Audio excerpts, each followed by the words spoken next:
I must, at the outset, appeal to you all to listen carefully to the several arguments advanced in support of the new scheme of education and give it a fair trial. The matter is complicated. It is unfortunate that small matters should have become so complicated. Big questions get through without any trouble, but sometimes small matters are not easily understood. This appears to be a natural phenomenon. We already understand that a stone is dangerous, but we do not easily understand the potentialities of the air with which we are surrounded. I would compare elementary education to the wind. We should realize it is powerful. Like the wind, elementary education should be spread all over without being noticeable. It is indeed regrettable that it should be said that there is a big conspiracy behind the new scheme. Probably because I am its author, some people suspect that there is something behind it. If some other person would have done it by God's grace, everyone might have accepted it and the scheme might have worked successfully. I made similar suggestion over 30 years ago. I thought that somebody would do it, but ultimately no one took it up. I myself did not take up this question in the past. In my old age, I thought that I should put it through. People may ask why I am keen on implementing this scheme and not pass it off to a better person. That is one side of the question. On the other hand, I have left this undone all these years and feel that I should attempt it at least now. For some time, people might abuse me, and then there will be an end to it. I cannot understand why there should be so much agitation over this simple issue.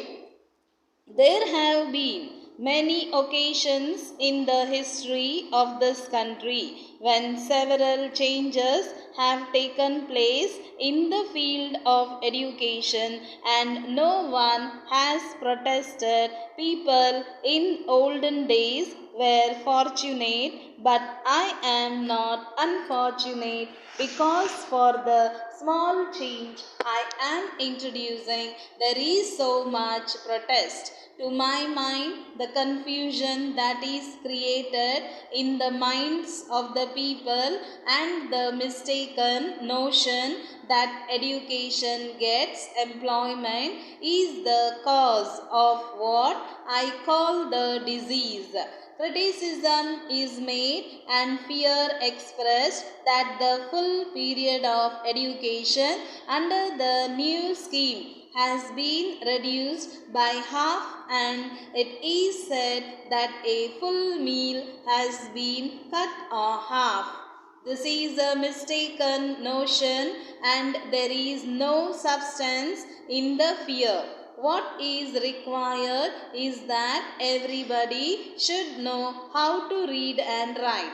Everyone without distinction of caste or creed or profession should acquire this knowledge. It would be a good thing for every one of them to be educated. How this is to be achieved is the question. The job of the government is to see that everyone receives some education. There is no connection between education and getting employment. If we realize the truth of this, the implications of the new scheme will be clearly understood. A small change introduced under the new scheme is that the duration of instruction in schools is reduced from 5 to 3 hours. I have the authority of educationists to say that 3 hours are sufficient to teach the students to read, write and learn, allowing for festival and other holidays. If it is possible to impart education in 3 hours, why should children be troubled for 5 hours? Some people criticize that if a child is left alone, he will climb a tree or somehow idle away his time.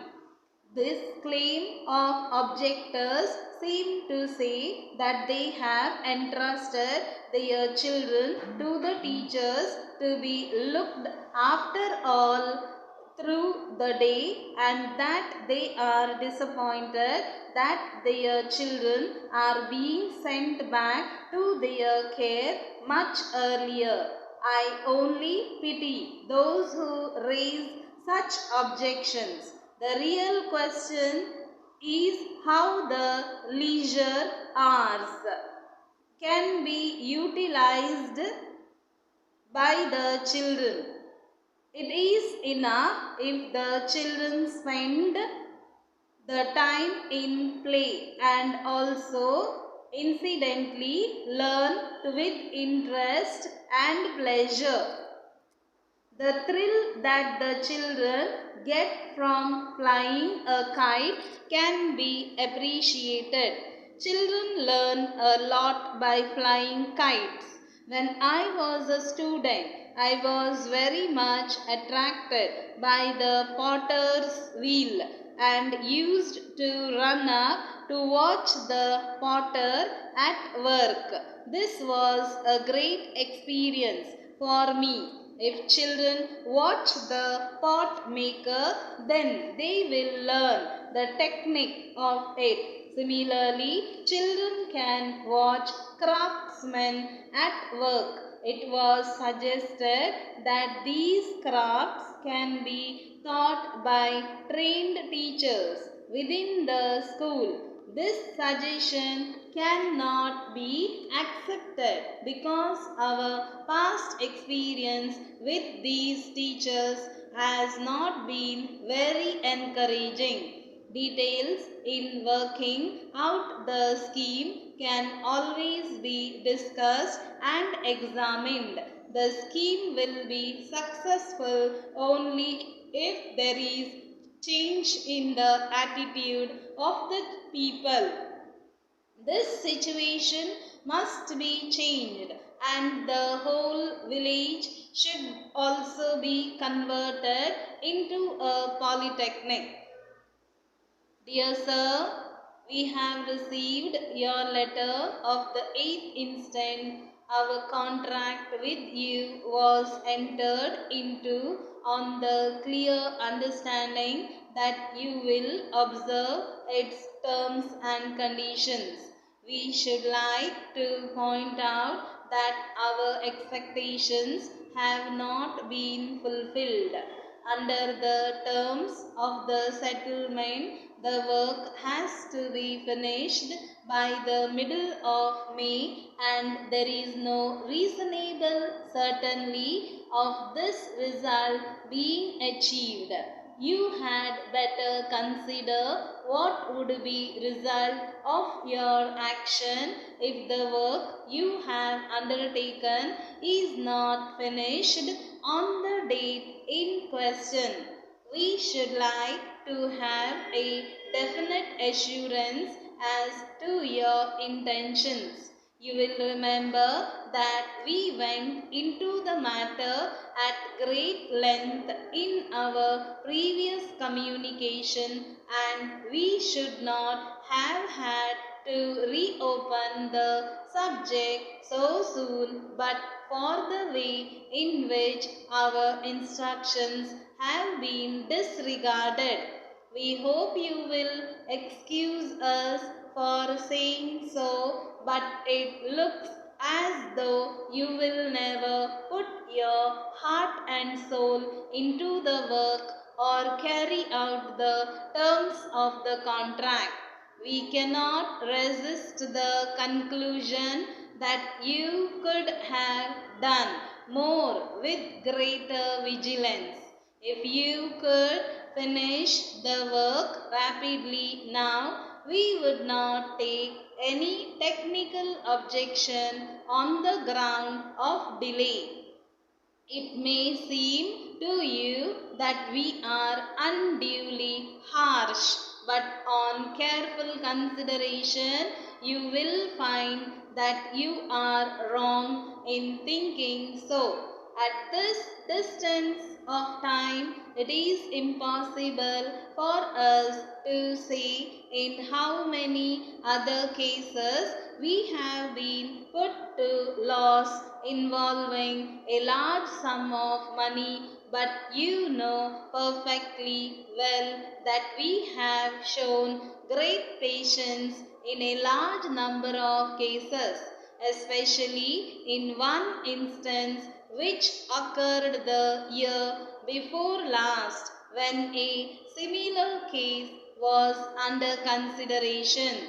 Please reply at your earliest convenience, or if you can come up here at some time or other next week, we shall afford you the fullest opportunity for such personal explanation as you may desire to give in regard to your difficulties. Please take steps to send me as a reply as early as you can. Thanking you, yours faithfully.